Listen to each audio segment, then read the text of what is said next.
Hola seres pluricelulares, hoy estamos ante la práctica de preparación de medios de cultivo. Esta práctica va a ser súper importante dentro de un laboratorio de microbiología. ¿Por qué? Porque generalmente la mayor parte de nuestro tiempo nos vamos a dedicar en la realización de medios de cultivo, aunque luego en los hospitales veremos que no será así porque las casas comerciales ya tienen estos medios de cultivo preparados para nosotros para ahorrarnos tiempo y también material. ¿Vale? Sin más preámbulos, vamos a comenzar esta práctica con una parte de fundamentos. Dentro de los fundamentos tenemos en nuestro margen izquierdo el agar nutritivo y en nuestro margen derecho el caldo nutritivo. Estos son los dos medios de cultivo que hasta ahora hemos utilizado en nuestro laboratorio. Los dos medios de cultivo que os presento tienen la peculiaridad de que utilizan como soluto el agar, que al ser reconstituido se utilizará como medio de cultivo. Y dependiendo de la concentración de agar, así como de gelatina y de agua, nos va a conferir un estado líquido, un estado semisólido o un estado sólido si es por encima de los 15 gramos por litro de agua. Vamos a centrar sobre todo nuestra práctica al agar nutritivo, al que nos encuentra en nuestro margen izquierdo, el que concretamente se reconstituirá 23 gramos de soluto de agar en un litro de disolución. Un litro de disolvente, perdón. Nuestros objetivos son conocer cómo se prepara un medio de cultivo con agar nutritivo y conocer los diferentes aparatos que se utilizan en la preparación de este tipo de técnicas básicas del laboratorio de microbiología. En materiales reactivos tenemos que destacar lo siguiente: un frasco lavador que tiene agua destilada, un vidrio de reloj con su soluto que es el agar, que al juntarlo generaremos una disolución más o menos homogénea, amarillenta, que al solidificarse será nuestro agar nutritivo. Para hacer esta disolución hemos utilizado también un embudo y una varilla de vidrio. También será muy importante la balanza de precisión y la cucharilla para medir nuestro soluto. Tenemos que esterilizar los materiales utilizando el autoclave y posteriormente al autoclave utilizaremos unos guantes de gala. Y ya luego utilizaremos el recipiente de depósito de muestra, que aquí aparece laca de Petri, pero puede ser también un tubo de ensayo. Y utilizando un mechero Bunsen, que nos sirve tanto para esterilizar como para crear un ambiente lo más aséptico posible. Vamos a comenzar con el protocolo. Lo primero de todo es preparar nuestro banco de trabajo y los cálculos que se van a llevar a cabo. En los cálculos, como vamos a preparar agar nutritivo de 23 gramos por litro de agua, vamos a calcularlo sobre 350 mililitros de agua destilada. Entonces, si en 1000 mililitros de agua destilada tengo que utilizar 23 gramos de soluto, en 350 mililitros de agua destilada, ¿cuántos gramos de agar necesito? Os voy a dejar 5 segundos.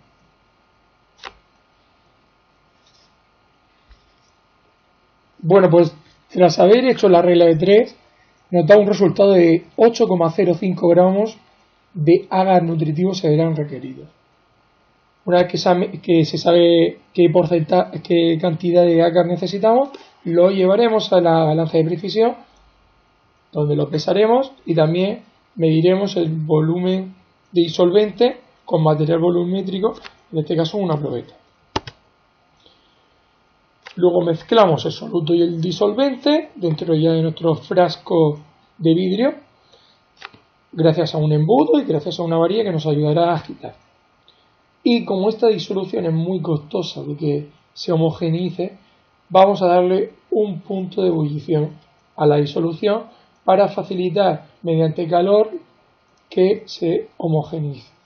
Para ello vamos a introducir la disolución en nuestro microondas y le vamos a retirar el tapón. ¿Por qué retiramos el tapón?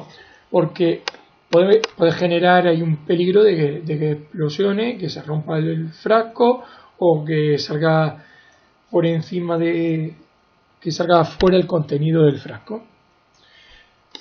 Una vez que ya hemos calentado en el microondas, vamos a coger un trozo de papel de filtro y lo vamos a pillar con nuestra rosca del frasco y en él vamos a anotar la fecha, el grupo, qué medio estamos utilizando, para qué se va a utilizar, lo que nosotros creamos que es importante, de manera detallada.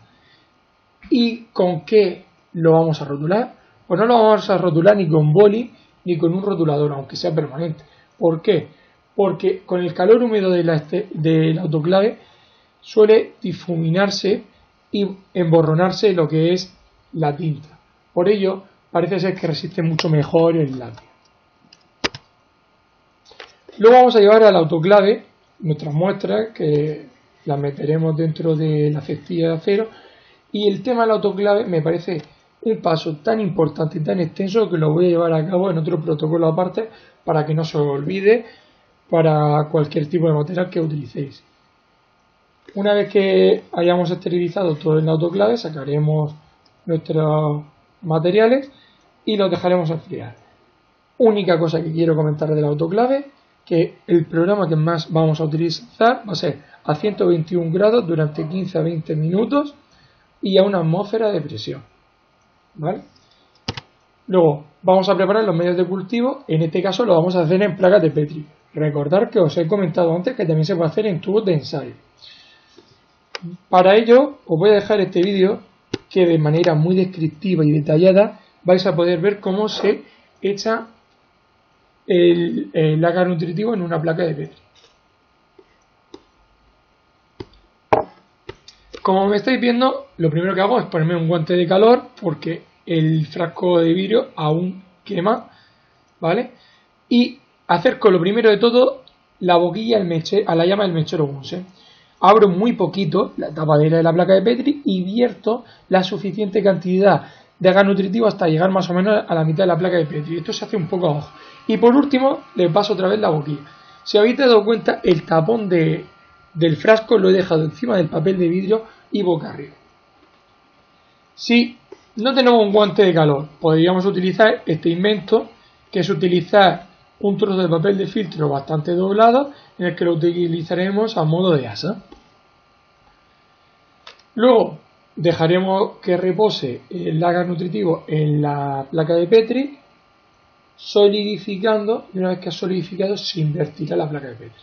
Un aspecto muy importante que no he comentado es que antes de vertir el agar nutritivo tenemos que rotular bastante bien lo que es la placa de Petri, que siempre se va a rotular en la parte posterior, en la parte de abajo de la placa de Petri, en forma circular, sin dejar que ocupe, o sea, sin tapar lo que vayamos luego a crecer, sin tapar que se pueda ver a simple vista lo que va a crecer en ese medio, utilizando simplemente el borde de la parte de abajo de la placa de Petri, nunca en la tapadera, ¿vale? Ya que luego al solidificarse lo invertiremos y lo que queremos es que se vean los nombres. Cuidado con los pasos, muy importante que realicemos todas estas técnicas de una manera lo más aséptica y estéril posible, ya que solo queremos sembrar los microorganismos que queremos sembrar y no queremos sembrar ni los microorganismos que tenemos en las gotitas de flugen de la saliva, ni lo que hay en contacto en el aire, y mucho menos meter la mano dentro de una placa de Petri con el medio de cultivo, porque si no se va a contaminar. Importante este paso y complicado a veces de controlar, que es el tema de la condensación. Hay a veces que si vertimos en la placa de Petri el agar nutritivo cuando está todavía muy caliente, se van a generar gotitas de agar nutritivo en la tapadera, que eso se va a perder porque nosotros nos vamos a centrar en el soporte de abajo. Entonces puede crecer ahí colonias, unidades formadoras de colonias arriba y no van a ser valoradas. Entonces hay que controlar que no se condense nada en la tapadera. Importante, otro paso que ya he comentado anteriormente, los guantes de calor para manejar cualquier sustancia, cualquier material que esté caliente en el laboratorio para no producir quemaduras.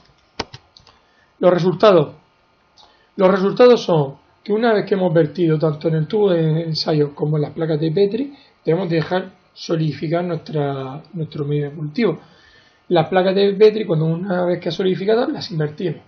En cambio, en los tubos de ensayo se pueden hacer de dos maneras. Se puede dejar de manera totalmente vertical o se puede dejar de manera inclinada, como estáis viendo en esta fotografía.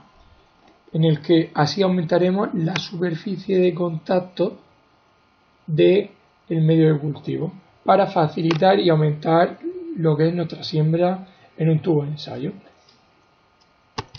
Interpretación.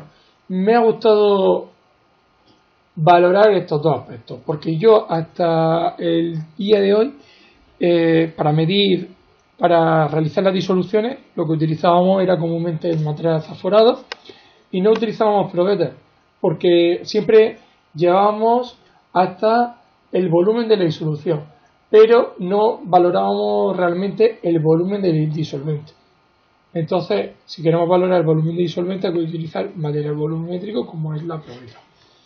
Y otro aspecto que es bastante enriquecedor y que nos va a servir de bastante ayuda y ahorrarnos tiempo es la placa calefactora, ya que nos permite homogeneizar mejor la disolución, ya que agita de manera automática gracias a las moscas que presentará dentro de la disolución y al mismo tiempo nos permite calentarla, lo que me supone un gran paso.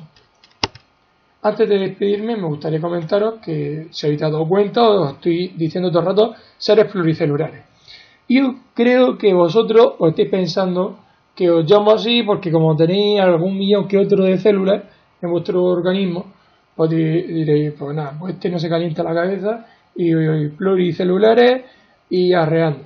No, os digo pluricelulares porque me parece muy destacable que a día de hoy existan más celulares, más móviles que personas en el mundo.